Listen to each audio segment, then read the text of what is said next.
তো একটা শিশুকে, কন্যা শিশুকে যখন আপনি বলছেন যে তাকে বিয়ে দিয়ে দিবেন, এখন সে মনে করেন একটা বিয়ে থেকে পালিয়ে চলে আসতে পারল। একটা চাইল্ড ম্যারেজ থেকে সে এটাকে এসকেপ হুম। করে বের হয়ে আসতে পারল। আমি তাকে কি করব? তাকে কি সোশ্যাল প্রোটেকশন দিব? বিয়ে এবং সাকসেসকে হ্যাঁ, এই যে একটা মুখোমুখি পজিশনে দাঁড় হ্যাঁ, করানো হয়েছে, হ্যাঁ, মানে সেটাও কিন্তু একটা স্টেরিওটাইপ হ্যাঁ। ভাবনা। মেয়েদের পড়াশোনায় ইনভেস্ট করা দ্যাটস এ লস কজ।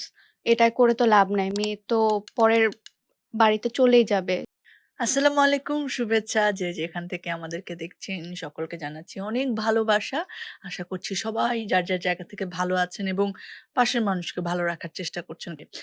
দর্শক, বাঁধ ভাঙার গল্প আমাদের এই আয়োজনে আপনাদেরকে জানাচ্ছি স্বাগত। আমি দীপ্তি চৌধুরীর সাথে আছি আপনাদের। আমরা যখন সামগ্রিকভাবে মানুষ বলি তখন আসলে ব্যাপারটা একটা বড় ঐক্যের জায়গা তৈরি করে, কিন্তু সত্যিকার অর্থে তো সেই মানুষে মানুষে আমরা নানা বিভেদ তৈরি করি। সেই বিভেদ ধনী দরিদ্রের হয়, আবার যেটা স্রষ্টা সৃষ্টি করে দিয়েছেন নারী পুরুষ তাদের মধ্যেও আমরা কতভাবে বিভেদ সৃষ্টি করি।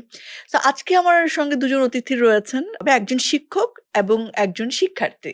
তো তাদেরকে আমন্ত্রণ জানাই, বাকি গল্পটা তাদেরকে সাথে নিয়ে আপনাদেরকে সাথে নিয়ে করতে চাই। আমাদের সাথে রয়েছেন doctor Taslima Yasmin, associate professor, department of law, Dhaka university. আসসালামু আলাইকুম। হ্যাঁ, ওয়ালাইকুম সালাম। কেমন আছেন? ভালো আছি। হ্যাঁ, থ্যাংক অনেক ইউ। ধন্যবাদ আপনি এসেছেন থ্যাংক আমাদের ইউ। আয়োজনে। সো আরেকজন রয়েছেন আমাদের মাঝে। সো যার নামের আগে পিছে কিছু দরকার হয় না। She is all alone. একেবারে প্রিন্সেসের মতো নূরজাহান। ওয়েলকাম নূরজাহান। নূরজাহান হচ্ছে জাগো ওমেন স্কলারশিপ প্রোগ্রামের একজন স্কলার এবং সে স্টুডেন্ট বাংলাদেশ ম্যারিটাইম ইউনিভার্সিটি। সেখানে সে পড়াশোনা করছে পোর্ট ম্যানেজমেন্ট অ্যান্ড লজিস্টিক্স। ওরে বাপরে! নাম বলতে গিয়ে আমার তো একদম দাঁত ভেঙে যাওয়ার অবস্থা। নূরজাহান কেমন আছো? আলহামদুলিল্লাহ আপা, আপনি কেমন আছেন? আমি খুব ভালো আছি এবং আমি খুব গল্প শুনেছি যে তুমি মানে যেরকম তোমাকে পরিচয় করানো হলো স্কলার বলে, and you are like that. So আমরা আসলে মনে হয় আমাদের ম্যামকে দিয়ে শুরু করি। সো আম তাসলিমা ম্যাম, আমি আসলে আপনার ব্যক্তিগত জায়গা থেকে শুরু করি। অ্যাজ ইউ আর মানে যেহেতু আপনার ফোকাসের জায়গা আমি জানছিলাম যে ল অ্যান্ড জেন্ডার। সো সেই হুম, জায়গায় নিশ্চয়ই আপনি ফোকাস করবেন। তার আগে অলসো নিজে একজন ব্যক্তি নারী হিসেবে হ্যাঁ, পড়াশোনা করে এই পর্যন্ত আসায় হুম, নিশ্চয়ই আসলে হুম, ইটস আ জার্নি। হুম, এটাও একটা গল্প। সো হুম, সেই জায়গাটা শুনতে চাই। হুম, মানে হুম। পড়াশোনা পর্যন্ত আসা এবং কেন আসলে লতে হ্যাঁ, জেন্ডারকেই আপনি ফোকাস করে পড়াশোনা করেন। এটা কি হুম। শুধু নিজের ইচ্ছা নাকি আসলে পেলাম আম সাবজেক্ট? আচ্ছা, আমার আসলে এরিয়া অফ এক্সপার্টিস সবসময় ছিল মানবাধিকার। ওকে। আর যখন মানবাধিকার নিয়ে কাজ করছিলাম আ হুম, অনেক ছোটবেলা হুম, থেকে, হুম, ইউনিভার্সিটি লাইফ এর শুরু থেকে তারপরে কর্মজীবন যখন শুরু হলো, হুম, হুম, মানবাধিকার যদি বাংলাদেশে মানবাধিকার লঙ্ঘন নিয়ে কোনো গবেষণা করছেন যারা বা যারা কাজ করছেন, আম সেখানে কিন্তু দেখবেন যে মানবাধিকার লঙ্ঘনের সবচেয়ে বড় মেজরিটি পোরশন যারা শিকার হন বাংলাদেশে মানবাধিকার লঙ্ঘনের তারা কারা? তারা হচ্ছেন নারী এবং অনেক ক্ষেত্রে শিশু, বিশেষ করে কন্যা শিশু। তো মানবাধিকার নিয়ে কাজ করতে গেলে আসলে দেখা যায় যে আল্টিমেটলি কাজের ফোকাসটা ওই নারীর অধিকার, আ শিশু অধিকার সেই বিষয়তে চলে গেছে আরকি। তো যার জন্য যেহেতু অনেক গবেষণা করছি আমরা, আমি শিক্ষকতাও করছি এই বিষয়টার উপরে। তো সেভাবেই আরকি একটা ইন্টারেস্ট মানে কাজের এক্সপার্টিস গ্রো করে গেছে। ওকে, মানে আপনি কি ছোটবেলায় এটাই হতে চেয়েছিলেন? ল নিয়ে আ পড়তে চেয়েছিলেন না, ওর? মনে হয় না। মানে আমি এতটা প্যাশনেট ছিলাম হুম, না হুম, হয়তো হুম। ল নিয়ে। কিন্তু ঢাকা বিশ্ববিদ্যালয়ে পড়বো জানতাম। ওকে, ওকে। আ জানতাম মানে কিন্তু চেয়েছেন। হ্যাঁ, মানে চেয়েছেন মানে আমি ওটাই একটাই আমার হ্যাঁ, আমার চিন্তা ছিল যে ঢাকা ওকে, বিশ্ববিদ্যালয়ে পড়বো। তারপরে ওকে। যখন ঢাকা বিশ্ববিদ্যালয়ে পড়া শুরু করলাম, আইন নিলাম। হুম, এখন আসলে আইন নিয়ে কাজ করতে, করতে আসলে অন্য কোনো আ সাবজেক্টে আসলে এত ইন্টারেস্ট মানে আমার মনে হয় যে এখন লই হুম, হুম, সবকিছু হুম, হুম। আরকি। মানে আপনি লই কি প্র্যাকটিস পড়বো। করেন? আমি প্র্যাকটিস মানে লাইসেন্স আছে কিন্তু যেহেতু আমার পাবলিক হুম। পোস্ট আমি হোল্ড করি। সো আমার লাইসেন্স আমি প্র্যাকটিস করতে অ্যালাউড না আরকি। ও, but I okay. Have the licence. Okay, lovely. তো নূরজাহান, একটু তোমার গল্পটা বলো আমাদেরকে। মানে এত জীবনের গল্প তো আর শোনা যাবে না, সময় আসলে কম। সো কিভাবে আসলে ম্যারিটাইম ইউনিভার্সিটিতে আসা হলো বা পোর্ট নিয়ে পড়াশোনা কিভাবে হলো? সেটা কি তুমি ছোটবেলা থেকে এটা নিয়ে আগ্রহ নাকি আসলে অন্য কিছু হতে চেয়েছিলে তারপরে এদিকে আসা, একটু বলো আমাদের। আসলে আমার ছোটবেলা থেকেই একটা আগ্রহ ছিল। কারণ আমার বাবা হলো গিয়ে জাহাজের ব্যবসার সাথে জড়িত ছিল। তো ও! লকডাউনের সময় আমি আসলে Google সার্চ করতে, করতে মেরিটাইম ইউনিভার্সিটি সম্পর্কে জানতে পারি। ওকে। অ্যান্ড তারপর আমি সাবজেক্ট সম্পর্কে রিসার্চ করতে থাকি। দেন আমার এই প্রোগ্রামটা খুবই ভালো লাগে। আমি মেরিটাইম ল এবং BBA in port management and logistics ২ টা সাবজেক্টেরই ফর্ম তৈরি পরীক্ষা দেই এবং ২ টাতেই আমার মেরিট পজিশন আসে। একটাতে ফার্স্ট পজিশন আর একটাতে second position. Wow! So ultimately আমি পরে BBA in port management and লজিস্টিক্সে ভর্তি হই। যেহেতু আমার ফ্যামিলি থেকে আগে থেকে এই সাবজেক্ট সম্পর্কে জানাশোনা ছিল। তো আমার কাছে এই সাবজেক্টটা মানে অনেকটা ফ্যামিলিয়ার। আমি এই সাবজেক্টে অনেক বেশি ও! প্যাশনেট আরকি। That's nice. মানে এখানে কি মেয়ে স্টুডেন্টের সংখ্যা এবং ছেলে স্টুডেন্টের সংখ্যা? কারণ মানে আমি যতটুকু জানছি যে ধরো পোর্ট ম্যানেজমেন্ট ব্যাপারটাই তো অনেকখানি জটিল ব্যাপার। বাইরে থেকে জিনিসপত্র হুম। আসছে। অনেক ধরো সিনেমা-টিনেমাতেও দেখা যায় এই জায়গা নিয়ে অনেক মানে গল্প-টল্প তৈরি হয়। সো এই হুম। জায়গায় নারী শিক্ষার্থী কেমন আছে? মানে রেশিওটা কি?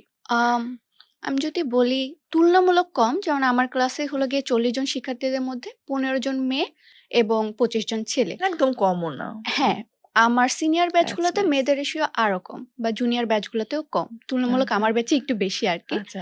আ তো মেয়ে শিক্ষার্থীদের এই আ সাবজেক্টে খুব বেশি প্যাশন কাজ করে না বা তারা ভাবে যে এটা একটা মেল ডমিনেটেড সাবজেক্ট। সো এখানে আসলে মেয়েদের খুব হুম। বেশি কিছু করার ওয়ে নাই। মানে এই সাবজেক্টে পড়েও হয়তো অন্য চাকরি খুঁজতে হবে এখানে হ্যাঁ, কাজ না করে। হ্যাঁ।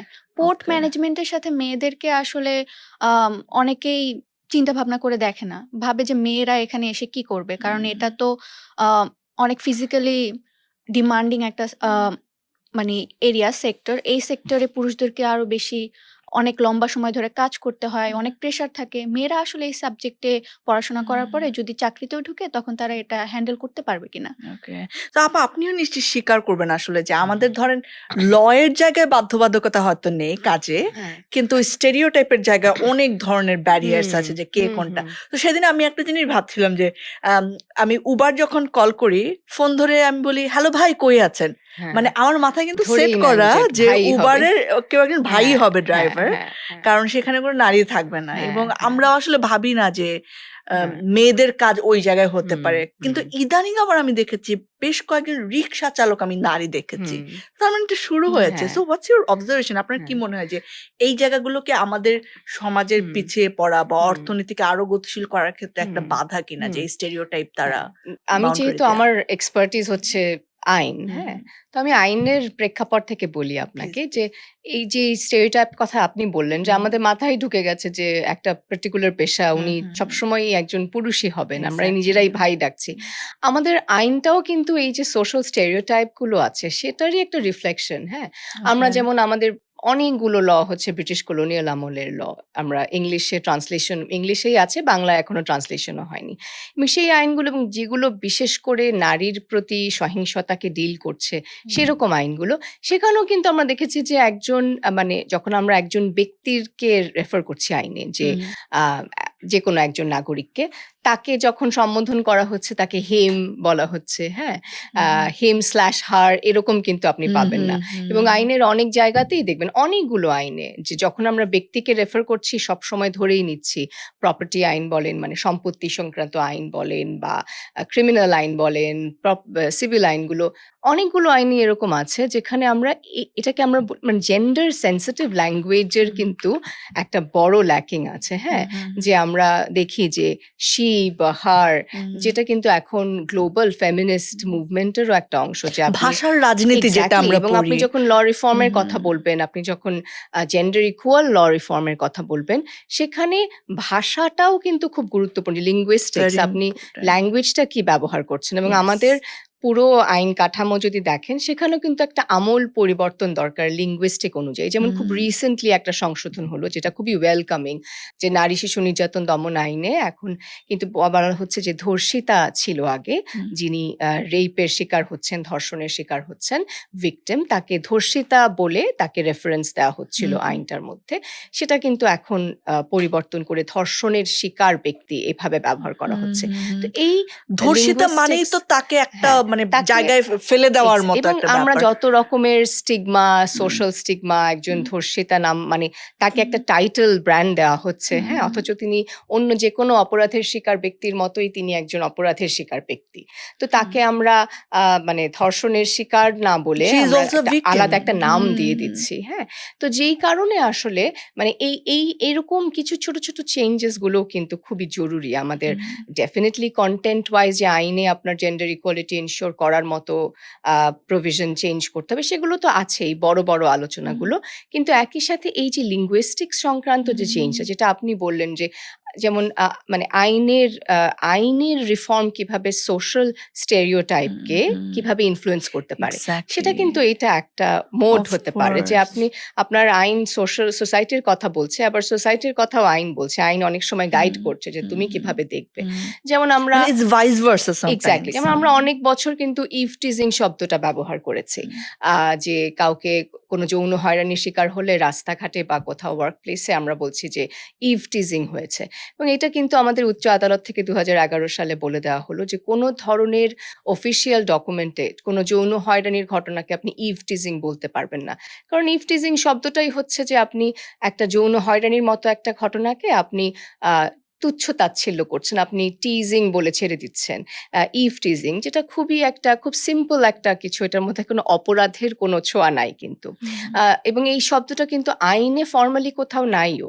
তারপরেও আমরা যখনই যৌন হয়রানির ঘটনা ঘটছে আমরা ইভ টিজিং বলছি এবং সেটা কিন্তু খুব স্পষ্টভাবে আমাদের উচ্চ আদালত বলে দিয়েছেন যে না, সমস্ত অফিসিয়াল ডকুমেন্টে আ এই অপরাধটাকে হুম, আপনার যৌন হয়রানিই বলতে হবে। তো সেটা হুম, হয়তো আল্টিমেটলি কনটেন্টে আইনের প্রয়োগে কোনো পরিবর্তন আনছে না। কিন্তু সোশ্যাল সেটআপ, সোশ্যাল এই যে আমরা পেট্রিয়ার্কাল ধ্যান ধারণাগুলো থেকে ভেঙে আসতে হুম, চাই, সেখানে সেখানে আইন কি ভূমিকা রাখতে পারে সেটার একটা এক্সাম্পল কিন্তু এটা। যেখানে খুব এবং এখন দেখবেন যে এখনো অনেকে বলে হয়তো ইভটিজিং কিন্তু ১০ বছর আগের থেকে তুলনা করলে কিন্তু এখন অনেকখানি অনেকটাই। এখন কমেছে। যৌন হয়রানি বলতে আসলে আমরা খুব দ্বিধা বোধ করি না। হুম, হুম, হুম, হ্যাঁ, আগে দেখতাম যে খুব এটা এই শব্দটার মধ্যেও কিন্তু বেশ ট্যাবু ছিল যে হুম। যৌন হয়রানি অনেকেই বলতে চাচ্ছেন না। সেটা না বলে ইভ টিজিং বলতে বেশি কমফোর্টেবল ফিল করছেন। এখন কিন্তু আমরা দেখছি যে আলোচনাগুলো অনেক বিস্তৃত হয়েছে। Very nice. খুব সুন্দর একটা আলোচনা। আনলেন আপা, অনেক ধন্যবাদ আপনাকে।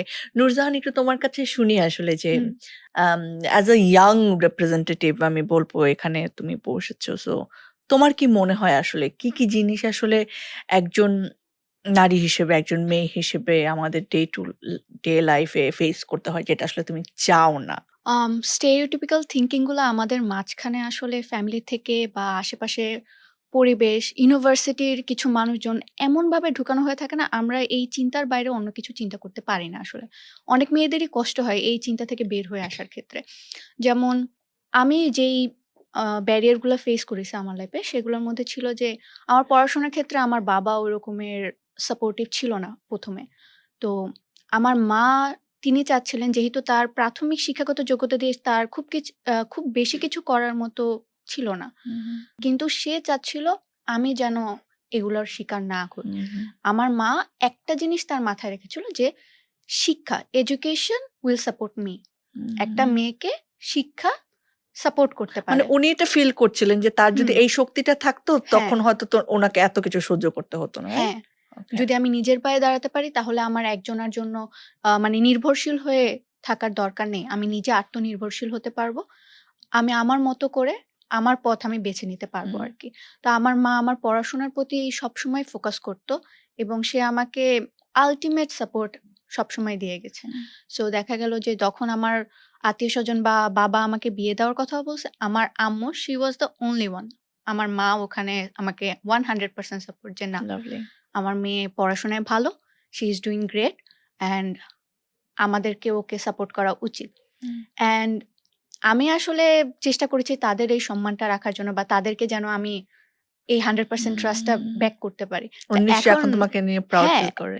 এখন আমার তো গ্র্যাজুয়েশন শেষ পর্যায়ে কিন্তু এখনো পর্যন্ত বিয়ের কোনো টকিং বা কোনো কিছুই না। বরং they are supporting me যে হ্যাঁ, নেক্সট প্ল্যান কি? হ্যাঁ। নেক্সট আমরা কিভাবে ওকে সাপোর্ট করতে পারি? এরকমের আরকি। এইটা নিয়ে আমি একটু আপার সাথে হ্যাঁ, কথা বলতে হ্যাঁ, চাই যে হ্যাঁ, বিয়ে এবং সাকসেসকে হ্যাঁ, এই যে একটা মুখোমুখি পজিশনে দাঁড় হ্যাঁ, করানো হয়েছে, হ্যাঁ, মানে সেটাও কিন্তু একটা স্টেরিওটাইপ হ্যাঁ, ভাবনা। কারণ হ্যাঁ, যখনই আমাদের সমাজে মেয়েদের বিয়ে হয় তাদেরকে এত কিছু ফেস করতে হয় যে আমরা হুম, আসলে ধরেই নেই যে বিয়ে হওয়া মানে ইটস দ্য হুম, এন্ড। এটা হুম। আসলে আমাদের দোষও না আসলে। হ্যাঁ, হ্যাঁ। সো কিন্তু ব্যাপারটা তো এরকম হওয়ার কথা ছিল না। হুম। এটা ও খুবই ইম্পোর্টেন্ট একটা কথা বলেছে হুম, কিন্তু যে অর্থনৈতিক সক্ষমতা। ওর মা হুম, যেটার উপর উনি নিজে বুঝেছেন, বুঝে এটা ওর উপরে দিয়েছেন যে খুবই ইম্পোর্টেন্ট একটা ব্যাপার কিন্তু। কিন্তু এই যে ধরেন এই যে ডোমেস্টিক ভায়োলেন্স এর শিকার হচ্ছি, ও বলল যে মুখ বুজে সহ্য করছি। কেন? কারণ আমার কিন্তু ফাইন্যান্সিয়াল ইন্ডিপেন্ডেন্স টা হুম, খুবই জরুরি। আমার এডুকেশন না থাকলে ফাইন্যান্সিয়াল ইন্ডিপেন্ডেন্স আসাও ডিফিকাল্ট। যার জন্য উনি এডুকেশন এর উপর এত জোর দিচ্ছেন। কারণ আর্থিক সক্ষমতা খুব গুরুত্বপূর্ণ। যে আপনি যেকোনো ধরনের নির্যাতন আপনাকে সহ্য করতে হচ্ছে। কারণ আপনি জানেন যে যদি আজকে ধরেন আফটার 20 ইয়ার্স যদি একটা বিয়ে ভেঙে যায়, তারপরে আমি কোথায় যাবো? আমার বাচ্চাদেরকে কে দেখবে? হ্যাঁ? হুম, আমার তো কারণ এখানে যেমন সোশ্যাল পার্সপেক্টিভ গুলো তো খুব ইম্পোর্টেন্ট যে আপনার এই কারণেই মেয়েদের শিক্ষার উপরে খুব গুরুত্ব দেওয়া উচিত। হ্যাঁ? ধরেন আপনি বলছেন যে মুখোমুখি দাঁড়িয়ে যাচ্ছে কেন? ধরেন আমরা তো খুবই মাইনরিটি। আমি আর আপনি খুবই হুম, মাইনরিটি কিন্তু বাংলাদেশে আপনার কত, কত মেয়ে শিশু তারা ধরেন ১৪ বছর, ১৩ বছর, ১৫ বছরে তাদের বিয়ে হয়ে যাচ্ছে।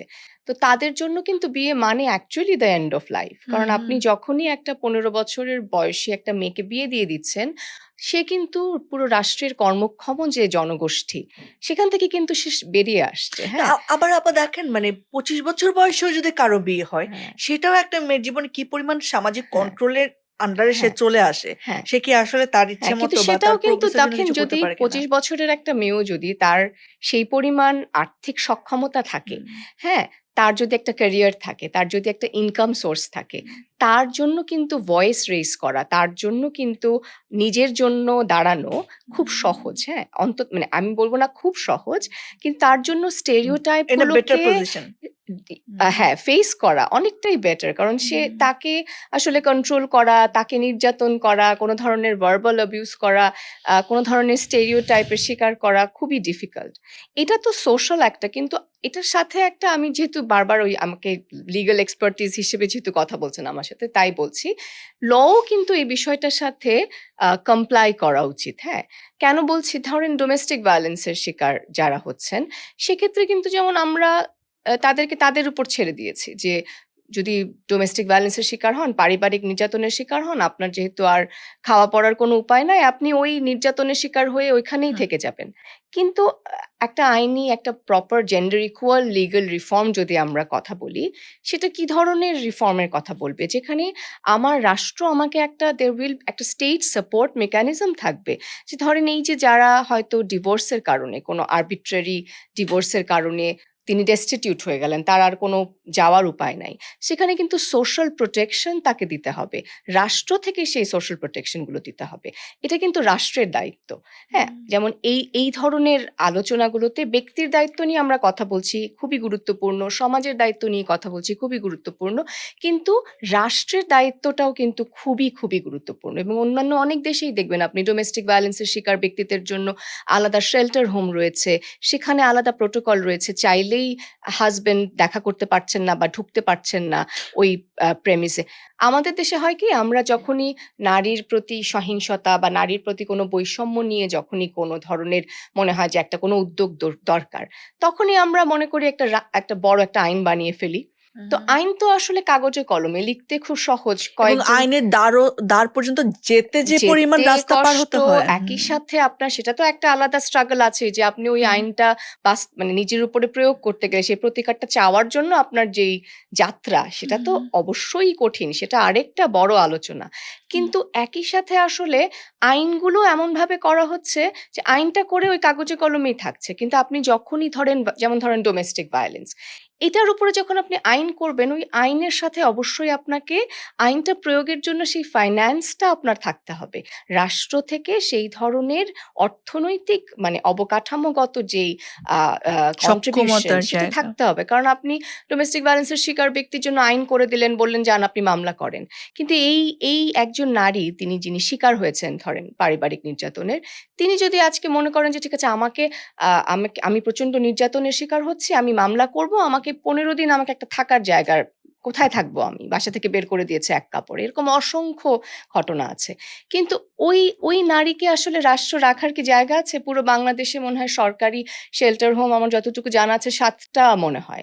অথচ আপনি দেখেন যে 2024 এর লাস্ট সার্ভেতেও আমরা দেখেছি যে প্রতি ৩ জনে ২ জন নারী একজন নারী আমাদের শিকার হচ্ছেন ভায়োলেন্সের, সহিংসতার, ঘরে এবং ঘরের বাইরে। তো সেই নাম্বারের তুলনায় যে পরিমাণ সংখ্যার নারী সহিংসতার শিকার হন বাংলাদেশে, সেই পরিমাণে কোনো ধরনের অবকাঠামোগত কিন্তু কোনো স্ট্রাকচার নাই বাংলাদেশে। যে আপনি একটা সামাজিক সুরক্ষা দিবেন, একটা সোশ্যাল প্রোটেকশন দিবেন, বা ধরেন একজন চাইল্ড ম্যারেজের ভিকটিম যে হয়তো একটা ও বলছিল যে বিয়ে দিয়ে দিবার কথা। ওরা আমাকে আগেও বলছিল অনুষ্ঠানের আগে যে অনেক ছোটবেলা থেকে এই বিয়ের প্রেশারটা আসছিল। তো একটা কন্যা শিশুকে যখন আপনি বলছেন যে তাকে বিয়ে দিয়ে দিবেন, এখন সে মনে করেন একটা বিয়ের থেকে পালিয়ে চলে আসতে পারলো, একটা চাইল্ড ম্যারেজ থেকে সে ওটাকে এসকেপ হুম। করে বেরোয় আসতে পারলো। আমি তাকে কি করব? তাকে কি সোশ্যাল প্রোটেকশন দিব? তাকে যে আমি আগামীকালকে তার স্কুলের পয়সাটা দিব, ওই তখনকার ওইখানকার লোকাল ইউএনও যদি বা লোকাল মানুষজন যদি একটু হেল্পফুল হয়, সেটা হয়তো বড়জোর হতে পারে। কিন্তু রাষ্ট্র থেকে আসলে তার জন্য কি প্রোটেকশন আছে? চাইল্ড ম্যারেজের আমাদের বন্ধ করার জন্য অনেক বড় আইন আছে। কিন্তু আমি যেটা বলতে চাচ্ছি আরকি, যে আইনটা কাগজে কলমে করলে হবে না। আইনের সাথে একটা অর্থনৈতিক অবকাঠামোর উপরেও গুরুত্ব দেওয়া হুম, হবে। হুম। বিশেষ করে নারীরকে নিয়ে আমরা যখন কাজ করি বাংলাদেশে, সবই আসলে আইন বানানো সংক্রান্ত মধ্যেই থেকে যায়। আইন হলো, আইন সংশোধন হলো, এটাই হচ্ছে।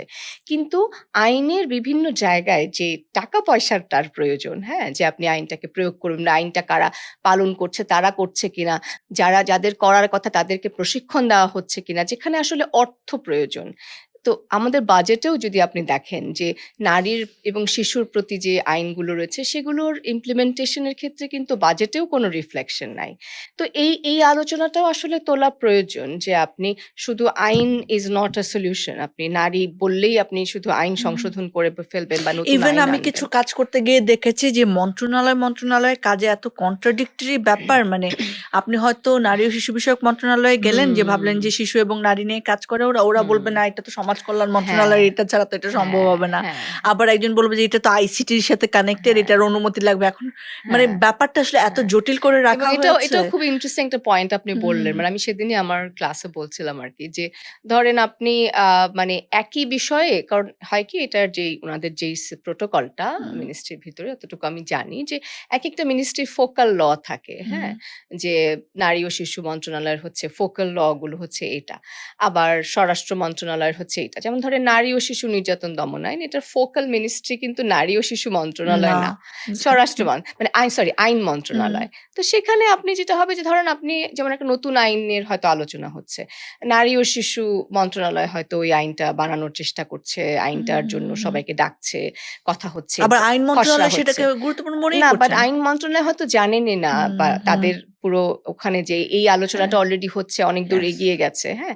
তো এই কোঅর্ডিনেশনটারও অভাব আছে। যেমন ইয়েস। ধরেন একটা খুবই মানে রিসেন্ট এক্সাম্পল, যে সেক্সুয়াল হ্যারাসমেন্ট নিয়ে, যৌন হয়রানি নিয়ে কর্মক্ষেত্র এবং শিক্ষা প্রতিষ্ঠানে একটা আইনের খসড়া নিয়ে কিন্তু মন্ত্রণালয়ে আলোচনা হচ্ছে, নারী ও শিশু অনেক দূর এগিয়ে গেছে আলোচনাটা।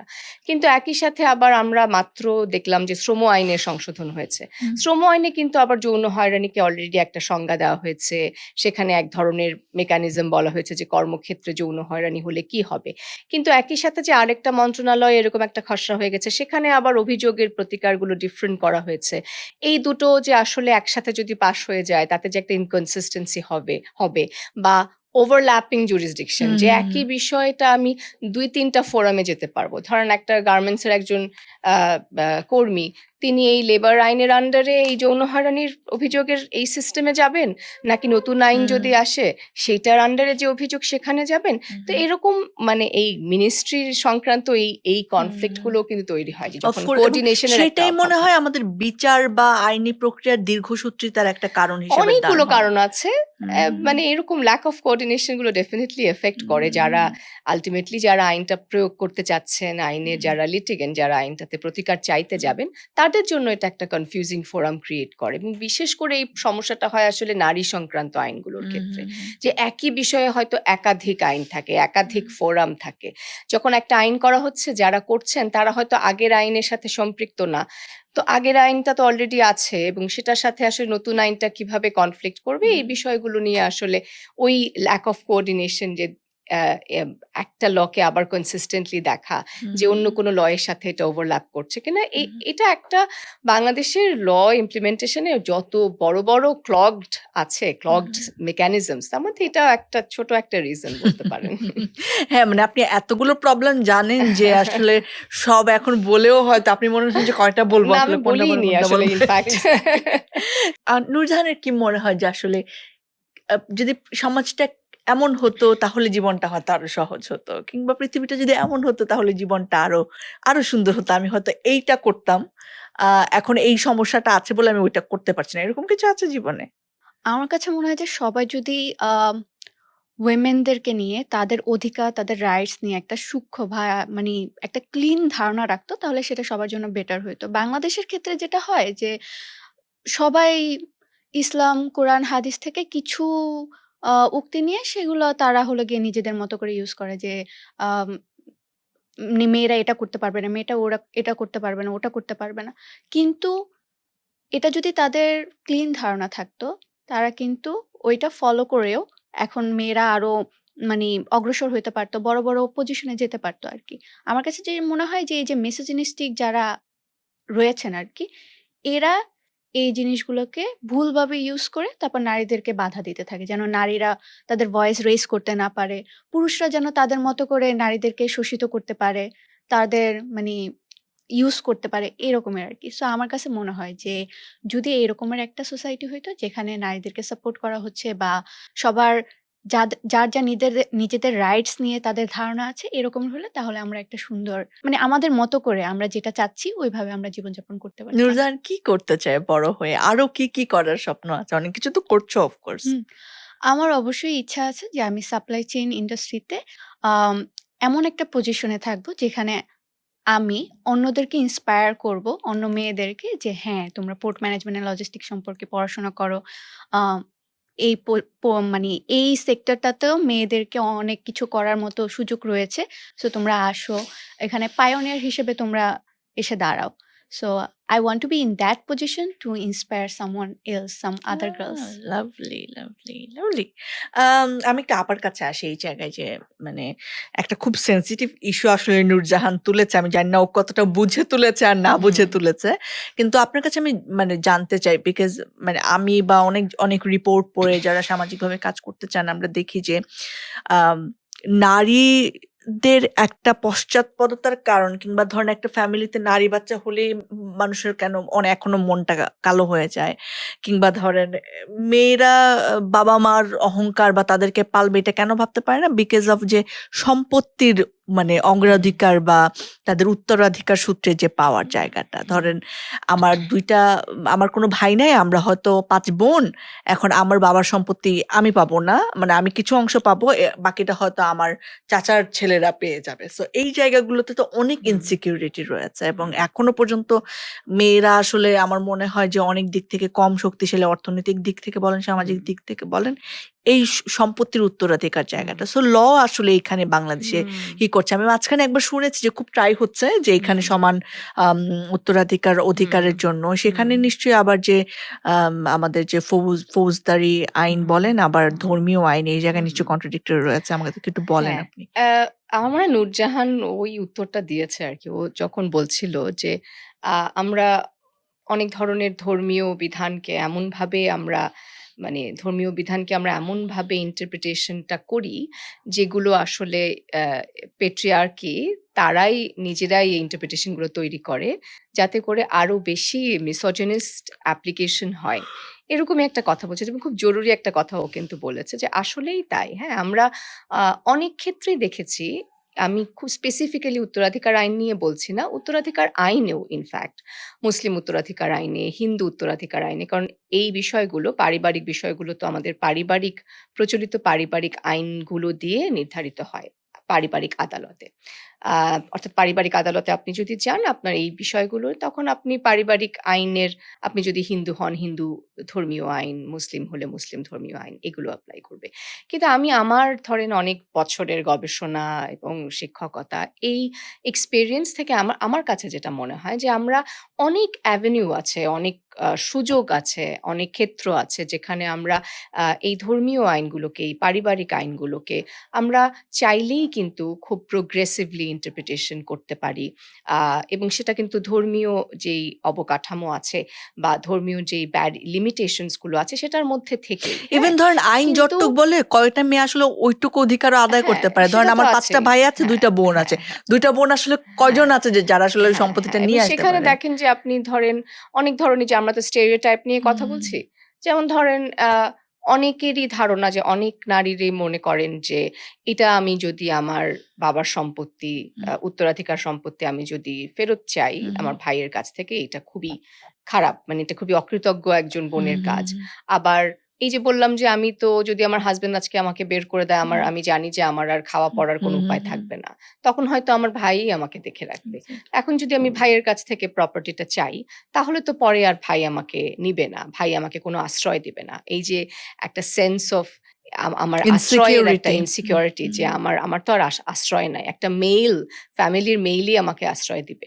উত্তরাধিকারের যে ধরেন গবেষণাগুলো হয়েছে যে উত্তরাধিকার আইনে যে আ ইনহেরিটেন্স এর ক্ষেত্রে যে প্রপার্টির অংশটা একজন নারী পান লিগালি, সেটাও তিনি কেন পাচ্ছেন না? সেখানে কিন্তু এই স্টেরিওটাইপ গুলো অনেক মেজর, যে অনেক স্টিগমাও কাজ করে, অনেক ট্যাবু কাজ করে এটা, যে হুম, আমি বাবার সম্পত্তিতে আমি কেন হুম, আবার বাবার সম্পত্তিতে ফেরত চাচ্ছি? আমার সেটাতে যাওয়ারই অধিকার হুম, নাই। হুম, হ্যাঁ?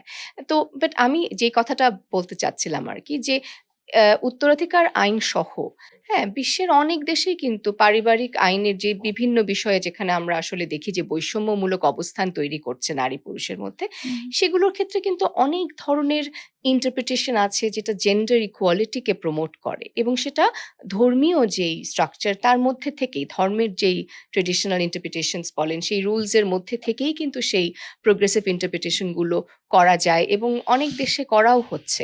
কিন্তু আ আ নূরজাহান যেটা বলেছে যে আসলে আমরা আমাদের এই যে পেট্রিয়ার্কি, পিতৃতন্ত্র কিন্তু বেঁচে থাকতে হবে। যারা পিতৃতন্ত্রকে আ আ ধারণ বাহন করছেন তারা চাচ্ছেন, যে তারা অবশ্যই চাবেন যে এমন কোনো কিছুকে বা এমন কোনো ইন্টারপ্রিটেশন কে তারা সাপোর্ট করবেন না যেটা পিতৃতন্ত্রর বলয়টাকে ভেঙে দিতে পারে।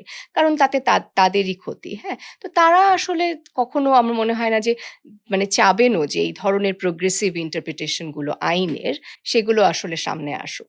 তো এই যেই বয়ানটা সেটাও আসলে তৈরি করা প্রয়োজন আছে, যে আমাদের জন্য যে অ্যাপ্লিকেবল আইনগুলো আছে, বা যেখানে আমরা মনে করছি যে আইনের প্রচলিত প্রয়োগটা হুম, একজন নারীর জন্য বৈষম্য সৃষ্টি করছে, হুম, সেখানে আসলে আ আ আমরা আরো বেশি জেন্ডার ইকুয়াল রিফর্ম কিভাবে করতে পারি। হুম, মানে আপনাকে কাউকে তো মানে মানে শুরু করতে হবে হুম, এই হুম, আলোচনাটা, গবেষণা করা বলেন বা স্টাডি করা বলেন, যে আসলে আমাদের কোন জায়গায় আইনে বৈষম্য আছে, সেটা পারিবারিক আইন থেকে শুরু করে সম্পত্তি আইন, সহিংসতামূলক আইন, সবখানেই বৈষম্য আছে। এবং এই বৈষম্যগুলোর ক্ষেত্রে আমাদের ধর্মীয় অনুভূতি বলেন, আমাদের কালচারাল ইন্টিগ্রিটি বলেন, এই সবকিছুকে বজায় রেখে আসলে রিফর্মের স্কোপ গুলো কোথায় আছে?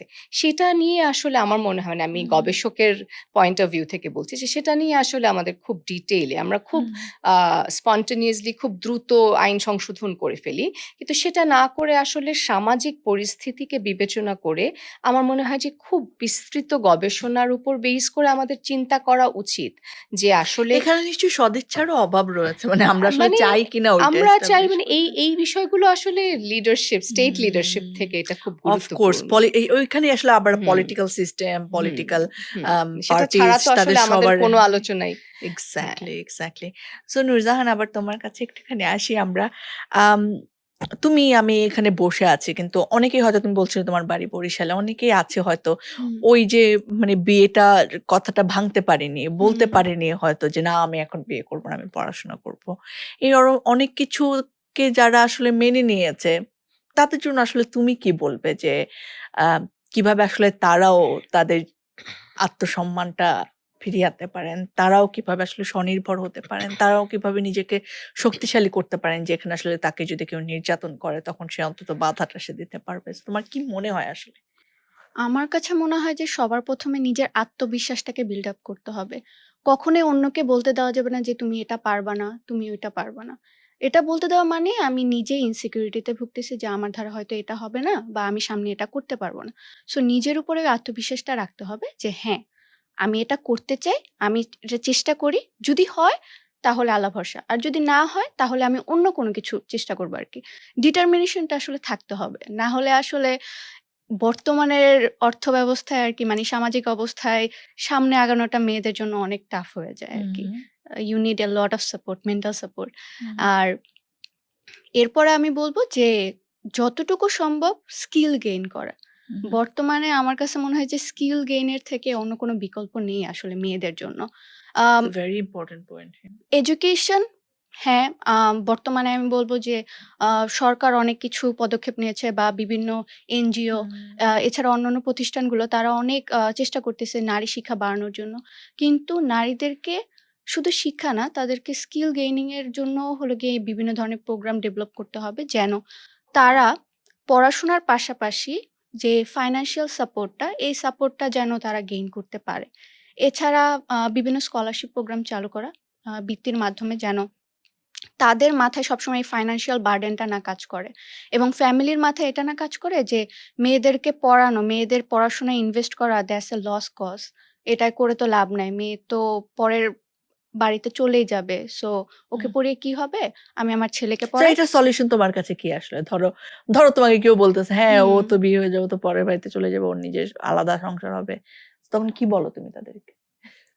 আমি বলি যে মেইন বিষয় হলো গিয়ে যে এখানে আমার মা-বাবা আমার উপরে বিশ্বাস রেখেছে। যে হুম, অবশ্যই আমিও তাদের বিশ্বাসটা ব্যাক করব আরকি। হুম, আমি আমার মতো আগায়া যাবো এবং আমি যখন প্রতিষ্ঠিত হব, আমি আমার ফ্যামিলিকে অবশ্যই সেই হুম, হুম, সাপোর্টটা ব্যাক করব। স্পেশালি আমার মাকে। আমার মা যেহেতু আমাকে এত সাপোর্ট করেছে, আমি তো অবশ্যই আমি চাই আমার মাকে এমন একটা পজিশনে নেওয়ার যেই পজিশনটাতে সে আর এই সমস্ত মুখ বুজে সহ্য করতে হবে না তার। সুইট, সে যেন ভেরি নাইস।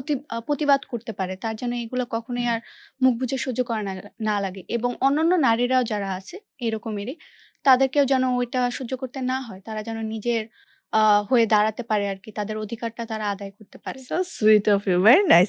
সো হুম, নিজের হয়ে দাঁড়াতে পারে। এই জায়গাটায় হুম, আমি আপনার কাছে শুনতে চাই যে ধরেন যারা নিজের হয়ে দাঁড়ায়, ধরেন হুম, ধর্ষণের বিরুদ্ধে একটা মামলা করে কিংবা হুম, নারী নির্যাতনের একটা মামলা করে। আমি শুনেছি আমার অনেক অনুষ্ঠানে আইনজীবীরা যারা এসেছেন যে এই আইনটা নাকি খুবই মানে শক্তিশালী একটা আইন, নারী হুম, নির্যাতনের যে আইন, এবং হুম, এইটার যেমন মানে সঠিক ইউজ আছে, আবার হুম, ইউজ নেই, অ্যাবিউজ ও আছে এখানে। হুম, সো বাস্তবে আসলে এই কন্ডিশনটা কি? যারা ধর্ষণের, আমরা হুম, বারবারই শুনি যে ধর্ষণের হুম, মামলা পরে ঝুলেই যায়। কিন্তু হুম। আসলে রেশিওটা কি? আপনি হ্যাঁ, নিশ্চয়ই ভালো মানে বলতে আপনি পারবেন। যদি ধরেন আমি জানি না নিশ্চয়ই জানেন যে আগে অনেক এরকম ইনভেস্টিগেটিভ রিপোর্ট এসেছে যে কতজন আসলে কনভিকশন এর মানে আল্টিমেটলি দোষী সাব্যস্ত হুম, হয় কয়জন।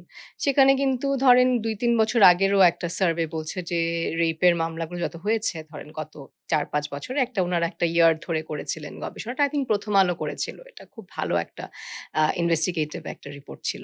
সেখানে কিন্তু দেখা গেছে যে ৩% মাত্র ৩% মামলায় দোষী সাব্যস্ত হচ্ছে এবং বাকি সব ক্ষেত্রে কিন্তু খালাস হয়ে যাচ্ছে আসামি। আ তো আসলে আইনটা কি খুব শক্তিশালী কিনা আমার মানে হুম, হুম, আমার মনে হয় যে এটা মানে এখনো এটা প্রশ্ন আছে যে আসলেই শক্তিশালী কিনা। কারণ শক্তিশালী আইন কোনটা? এটা বলতে গিয়ে আমরা চিন্তা করি যে সব ক্ষেত্রে মৃত্যুদণ্ড থাকবে, হুম, হুম, যাবজ্জীবন কারাদণ্ড হয়ে যাবে। সেগুলোই হচ্ছে সবচেয়ে ভালো, কঠিন এবং এই কারণে এই আইনটা যে খুব শক্তিশালী এটার একটা ইমপ্রেশন ক্রিয়েট হয়ে হুম, গেছে। হুম, কারণ এই আইনটাও কিন্তু এক্সট্রিমলি হার্শ। প্রত্যেকটা ধারায় আপনার মৃত্যুদণ্ড মানে এরকম আইন যেখানে এতগুলো আই থিংক ১১ টা ধারায় মনে হয় মৃত্যুদণ্ড আছে বা এরকম যাবজ্জীবন আছে সবখানে। আ এবং আ বেশিরভাগ ক্ষেত্রে অফেন্স গুলো যেমন ধর্ষণের ক্ষেত্রে আপনার লাস্ট মিনিমাম যেটা শাস্তি আপনি দিতে পারবেন সেটা হচ্ছে যাবজ্জীবন কারাদণ্ড। তো এইটাতে হয় কি শক্তিশালী হয় নাকি আইনটা? আসলে উল্টোটা হয়। কারণ আপনি যেখানে দেখবেন এটা গ্লোবালিও যে ধরেন যেসবই আইন খুব হার্শ হয়, প্রচন্ড কড়া শাস্তি থাকে, সেসব আইনগুলোর কিন্তু ইমপ্লিমেন্টেশন প্রয়োগ বা ধরেন এই যে কনভিকশন রেট সবসময়ই লো থাকে। হুম, এবং ফাঁকফোকরও কেন বেশি থাকে? থাকে কারণ আপনি নিশ্চয়ই। একজন জাজ, আপনি যদি জানেন যে আমি যদি আজকে দোষী সাব্যস্ত করি, যে আমি যদি বলি যে হ্যাঁ, তুমি ধর্ষণ করেছো, তাহলে মিনিমাম শাস্তি যেটা আমি তাকে দিতে পারি সেটা হচ্ছে যাবজ্জীবন কারাদণ্ড। সুতরাং তখন কি হবে? কারণ পুরো মামলায় কিন্তু বার্ডেন অফ প্রুফ যে আপনি মামলাটা প্রমাণ করবেন এর বোঝাটা কার উপর থাকে? বোঝাটা থাকে প্রসিকিউশন অর্থাৎ যারা মামলা করছে, বাদী পক্ষ। হুম, এখন আপনি যখনই দেখবেন যে মিনিমাম শাস্তি দোষী সাব্যস্ত হলে হচ্ছে যাবজ্জীবন, হুম, তখন আপনি কি করবেন? তখন এই যে প্রসিকিউশনের বোঝাটা প্রমাণের, হুম, হুম, সেটা তখন দ্বিগুণ হয়ে যাবে। হুম, হুম, আপনি তখন পান থেকে চুন খসলেও আপনি বলবেন যে, "না, আমি বেনিফিট অফ ডাউট দিচ্ছি।" হ্যাঁ? কারণ আপনি জানেন যে এখানে আপনার কোনো ডিসক্রেশন নাই। আমরা যেটাকে বলি যে অন্তত ধরেন অনেক সময় আইন থাকে না যে মিনিমাম ৫ বছর, সর্বোচ্চ ১০ বছর। হুম, তার মানে কি? যিনি জাজ তার হাতে একটা ডিসক্রেশন থাকে যে ৫ থেকে ১০ এর মধ্যে আমি ডিগ্রি অফ অফেন্স চিন্তা করে। যেমন আপনি ধর্ষণের ক্ষেত্রেও সবগুলো ধর্ষণ কিন্তু ধরেন একজন অ্যাডাল্ট একজন নারী যখন ধর্ষণের শিকার হচ্ছেন, আ হয়তো প্রতারণার শিকার হয়ে ধর্ষণের শিকার হচ্ছেন। আবার একই সাথে যখন একজন ৪ বছরের শিশু ধর্ষণের শিকার হচ্ছেন, আমাদের কিন্তু এই ডিগ্রি অফ অফেন্স অনুযায়ী কিন্তু শাস্তিগুলোকে বলা নাই। হ্যাঁ? Oh my হ্যাঁ, God, that's সুতরাং a তাতে very কি হবে? unknown chapter. হ্যাঁ, তাতে কি হচ্ছে দেখেন আল্টিমেটলি যেটা হচ্ছে হুম, আমরা দেখতেও পাচ্ছি যে খুবই কম কনভিকশন। আপনি মনে করেন আ ছোটখাটো এভিডেন্সিয়ারি বিষয়গুলোর জন্য হয়তো উনি মামলা হেরে যাচ্ছেন। হয়তো উনি এফআইআর করার সময় লিখেছিলেন যে বিকালে ধর্ষণের শিকার হয়েছে, বিকাল ৫টা বাজে তখন। যখন কিছুদিন পরে যখন আদালতে এসে টেস্টিমনি দিতে হচ্ছে, তখন দেখা গেল উনার হয়তো মনে নাই উনি বিকালের জায়গায় হয়তো সকাল বলছেন বা দুপুর বলছেন। এই ছোটখাটো বিষয়গুলোও তখন কিন্তু ইনকনসিস্টেন্সি ক্রিয়েট করছে, জাজের মনে ডাউট ক্রিয়েট করছে।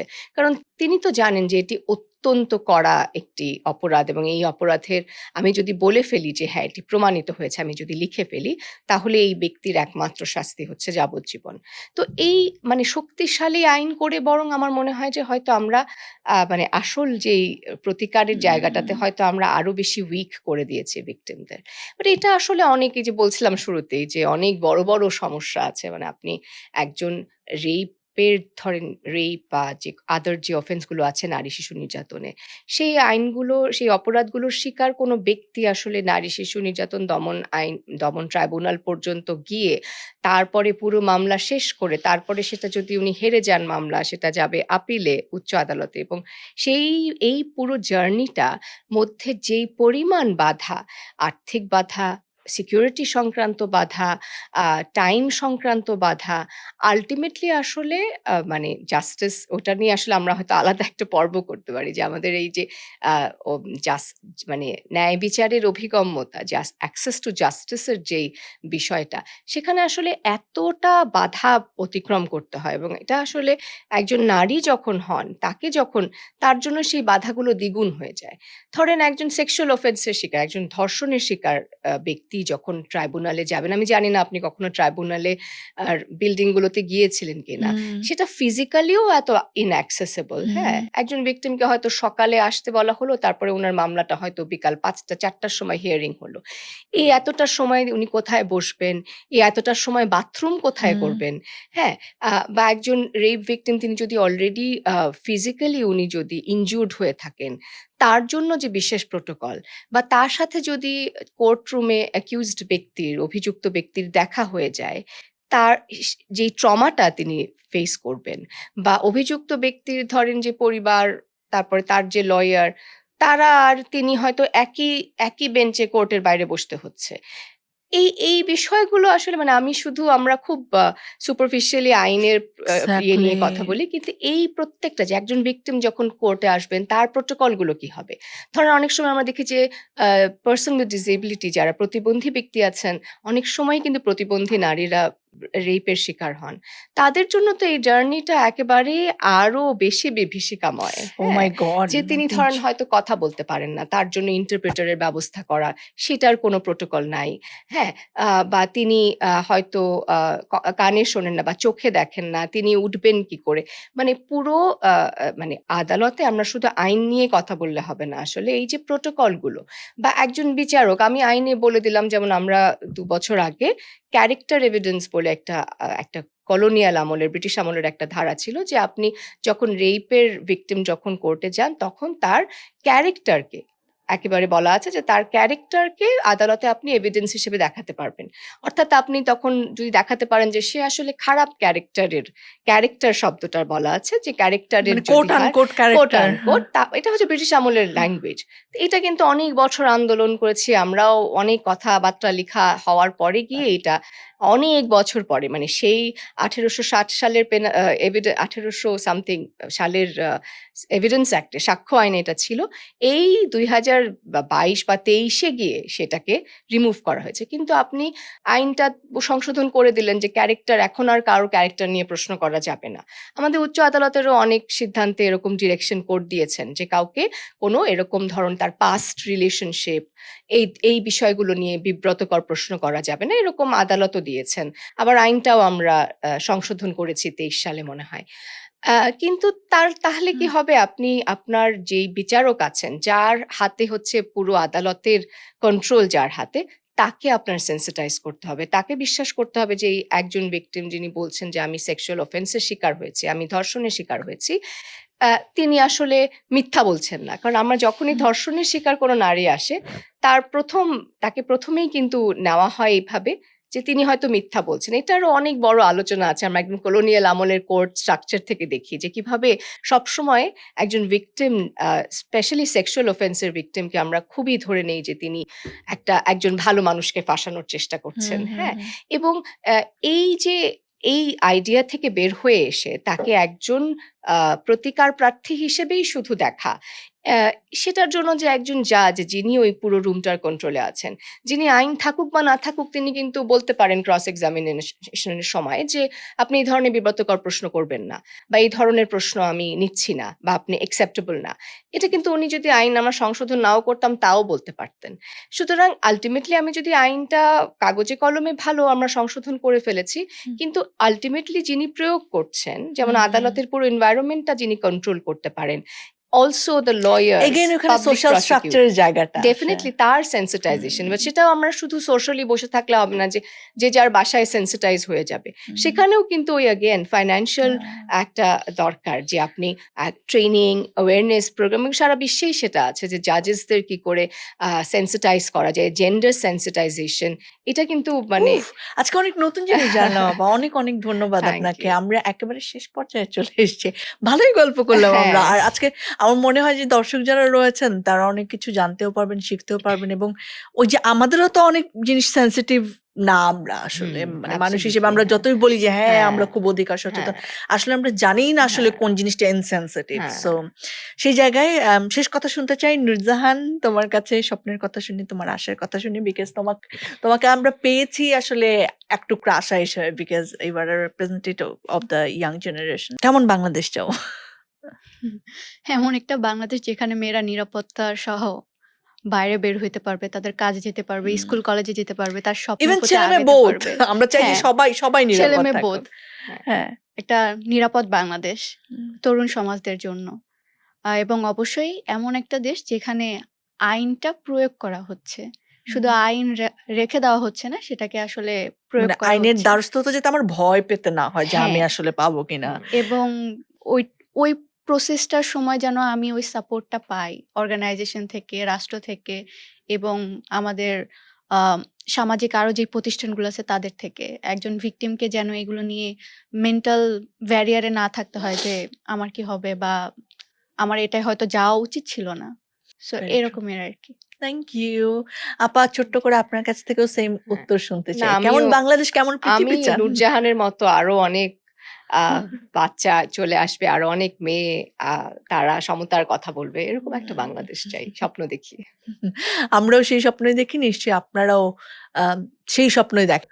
সো আজকের বাঁধ ভাঙার গল্পের এই আয়োজন শেষ করছি। নিশ্চয়ই আপনাদেরও আমার মতো আসলে অনেক চিন্তার জায়গার দরজা খুলে গিয়েছে এবং আমরাও নিশ্চয়ই আমাদের জায়গা থেকে নিজেদের ভয়েস রেজ করা কিংবা অন্তত নিজের দায়িত্বটুকু পালন করার চেষ্টা করব। আজকের মতো বিদায় নিচ্ছি আমি দীপ্তি। খোদা হাফেজ।